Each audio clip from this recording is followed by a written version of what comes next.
मुंबईतील ठाकरे बंधूंच्या मोर्चाला गुणरत्न सदावर्तेंनी तीव्र विरोध दर्शवलाय।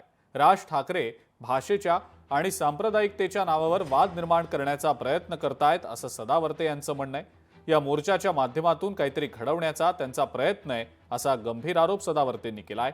तसंच राज ठाकरेंना मोर्चासाठी परवानगी नसून त्यांच्यावर प्रतिबंधात्मक कारवाई करत पोलिसांनी त्यांना ताब्यात घेतलं पाहिजे असंही सदावर्तेंचं म्हणणं आहे। राज ठाकरे वो उद्धव ठाकरे को फोन करके पूछ लेना। 3 भाषा की पॉलिसी उद्धव ही मुख्यमंत्री थे उस समय लाई गई है। पहले शर्मिंदगी पेश करने को बोलो उद्धव को, फिर दूसरे के तरफ एक उंगली दूसरे को बताने का पहले 4 उंगली तुम्हारे तरफ है, ध्यान रखना। भाई भाई एक ही है, ये कह रहे हो ना तो तुम्हारी सोच भी ड्वेल है।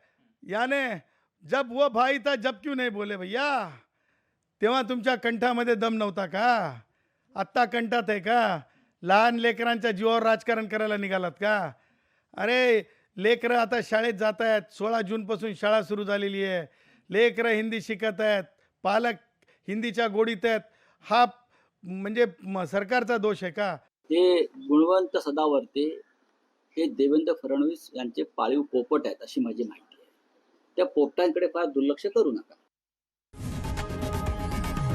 लोकशाही मराठी ऐका, पहा, जागरूक रहा।